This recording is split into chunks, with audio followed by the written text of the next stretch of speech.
حضرت امام شافعی فرماتے ہیں میرے علاقے کا ایک نوجوان تھا، عالم فاضل نہیں تھا پر نیک بڑا تھا، میرے ساتھ حج کرنے آ گیا اور مجھے وہاں جا کے پتا چلا وہ بھی آیا ہوا ہے۔ فرماتے ہیں وہ حج میں بڑی کوشش کرتا اس سے ملنے کی، تو کہتا حضور کیا حج میں باتیں کرنی، رب رب نہ کریں۔ فرماتے ہیں موقع ہی نہ دیتا، جوان تھا بڑا پرہیزگار۔ فرماتے ہیں وہ جب بھی دعا کے لیے ہاتھ اٹھاتا تو کہتا یا اللہ مجھے قبر میں بھی نماز کی اور قرآن کی توفیق دینا۔ ایک دن نہ وہ حتیم کے پاس بیٹھ کے قرآن پاک پڑھ رہا تھا، میں 2-3 دفعہ گزرا تو پڑھ ہی رہا تھا، میں نے کہا آج قابو آ گیا ہے۔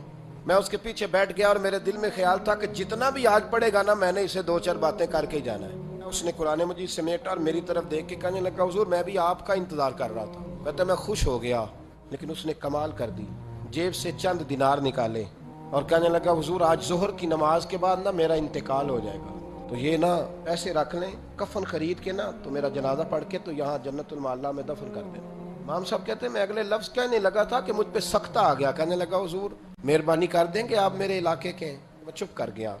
ظہر کی نماز میں نے دوبارہ اس جگہ پڑھی تو میرے ساتھ صف میں موجود تھا، فرض بھی اکٹھے پڑھے، سنتیں بھی اکٹھی پڑھی، نفل پڑھ کے جب میں نے توجہ کی تو وہ زمین پہ لیٹا ہوا تھا۔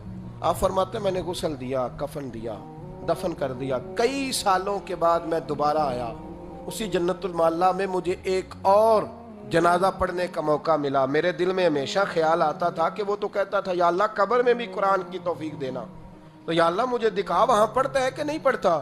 تو امام صاحب فرماتے ہیں وہ میرے دل میں بات تھی، اللہ نے موقع دیا، میں دوبارہ جنازے میں گیا تو جو قبر کھودی گئی وہ اس کی قبر کے بالکل ساتھ تھی۔ اچانک میری نظر پڑی تو قبر کی دیوار گر گئی، لوگ پریشان ہو گئے، کہنے لگے آپ عالم اب آپ بتائیں کیا کرنا ہے۔ تو کہتا ہے میں نے جھانک کے ذرا آگے دیکھا تو اندر بیٹھ کے قرآن پاک پڑھ رہا تھا، تو میری طرف دیکھ کے کہنے لگا السلام علیکم امام صاحب، یہ دیوار شیوار کوئی نہیں گری، یہ اللہ نے آپ کی دعا قبول کر لی ہے۔